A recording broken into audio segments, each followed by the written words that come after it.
आज हम अंतर्राष्ट्रीय पुनर्निर्माण एवं विकास बैंक, जिसे विश्व बैंक के नाम से भी जाना जाता है, के बारे में चर्चा करेंगे। अंतर्राष्ट्रीय पुनर्निर्माण एवं विकास बैंक की स्थापना अंतर्राष्ट्रीय मुद्रा कोष की एक सहायक संस्था के रूप में 27 दिसंबर 1945 को हुई थी।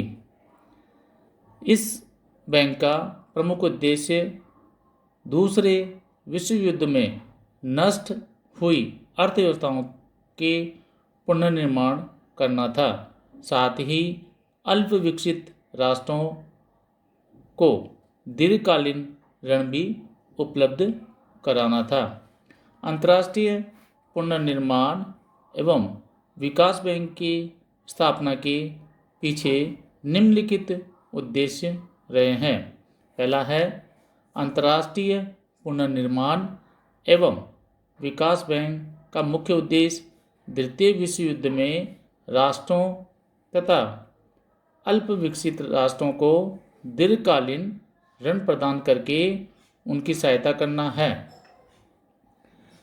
इस बैंक का दूसरा उद्देश्य निजी निवेशकर्ताओं को गारंटी प्रदान करके पिछड़े तथा अल्प विकसित देशों में पूंजी के निवेश में वृद्धि करना है। इस बैंक का तीसरा उद्देश्य है कि दीर्घकालीन अंतर्राष्ट्रीय निवेशों के माध्यम से सदस्य राष्ट्रों की उत्पादन क्षमता में वृद्धि के द्वारा जीवन स्तर तथा श्रम स्थितियों में सुधार के माध्यम से अंतर्राष्ट्रीय व्यापार के स्थायी संतुलित विकास में सहायता करना है। इस विश्व बैंक का एक अन्य प्रमुख उद्देश्य था ऋण प्रदान करके, गारंटी प्रदान करके अधिक आवश्यक उत्पादक कार्य किए जाए ताकि अधिक से अधिक उपयोगी आवश्यक परियोजनाओं की स्थापना को प्राथमिकता प्राप्त हो सके। विश्व बैंक का एक अन्य उद्देश्य ये भी रहा कि सदस्य राष्ट्रों की युद्धकालीन अर्थव्यवस्थाओं को शांतिकालीन अर्थव्यवस्थाओं में परिवर्तन करने के लिए उपयुक्त दशाएं उत्पन्न करना भी रहा है। विश्व बैंक का प्रबंध निम्न प्रकार है। इस बैंक का एक प्रशासक मंडल, बोर्ड ऑफ गवर्नर्स होता है।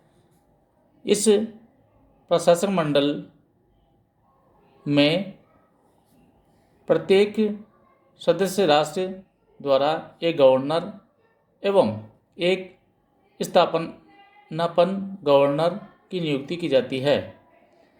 इनका कार्यकाल 5 वर्ष का होता है। प्रशासक मंडल की बैठक वर्ष में एक बार अवश्य बुलाई जाती है।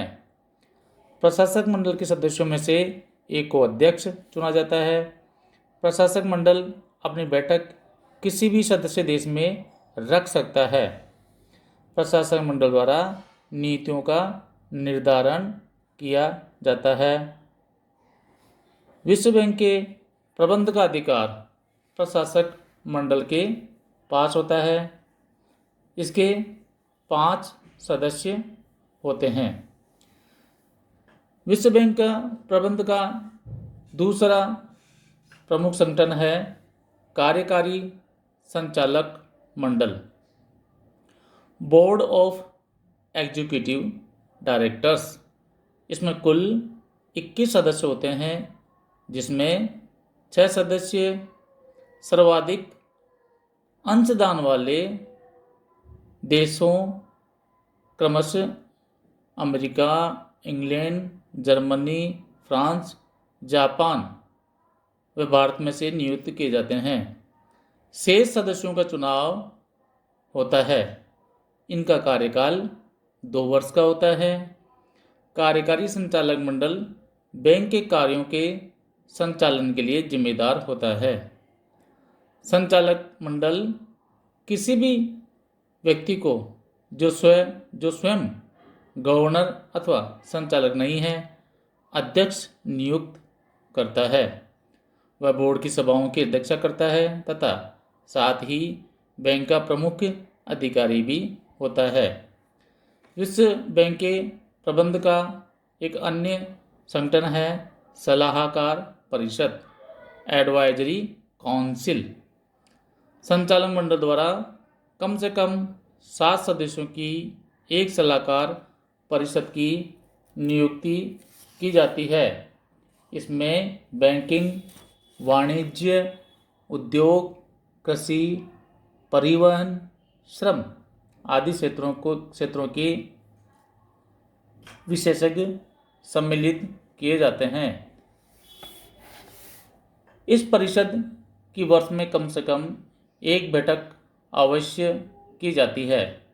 यह परिषद सामान्य नीति निर्धारण करने में आवश्यक सलाह देने का कार्य करती है।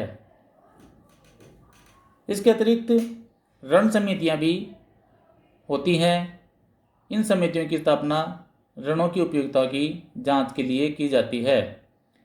इन समितियों में उद्योग एवं योजना के विशेषज्ञ होते हैं जो ऋण देने में विश्व बैंक को सलाह देते हैं। इसमें एक सदस्य की ऋण लेने वाले देश के गवर्नर द्वारा नियुक्ति की जाती है। विश्व बैंक इस समिति की सिफारिश पर ही ऋण देने का निर्णय करता है। अब हम विश्व बैंक के कार्यों के बारे में चर्चा करेंगे। Functions of world bank. विश्व बैंक अपने उद्देश्यों की प्राप्ति के लिए निम्नलिखित कार्यों को संपादित करता है। पहला है ऋण प्रदान करना, प्रोवाइड्स लोन्स।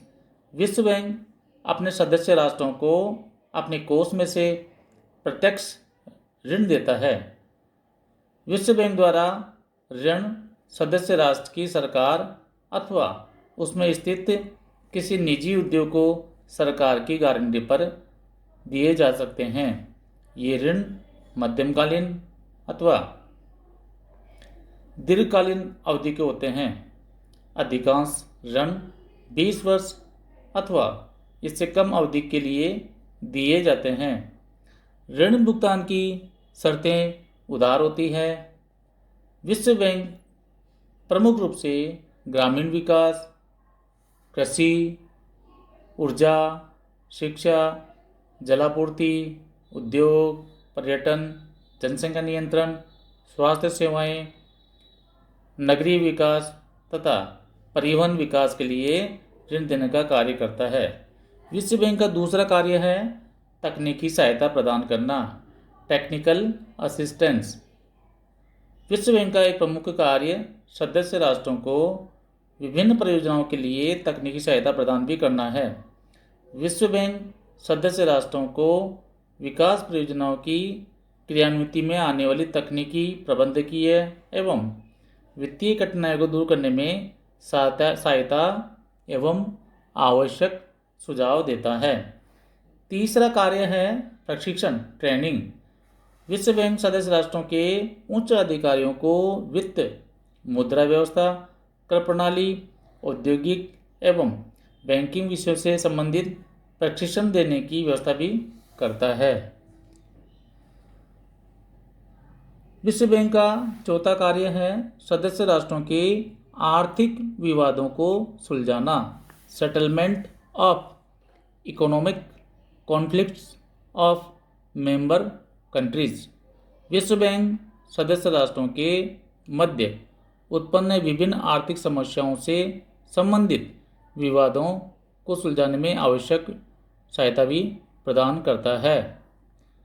विश्व बैंक का एक कार्य यह भी है कि वह आर्थिक अनुसंधान एवं अध्ययन का कार्य करता है। अनुसंधान परियोजनाओं के पूर्ण होने पर उनका प्रकाशन भी विश्व बैंक द्वारा किया जाता है। बैंक आर्थिक एवं सामाजिक समस्याओं के क्षेत्र में समय समय पर अध्ययन करवाता रहता है। धन्यवाद।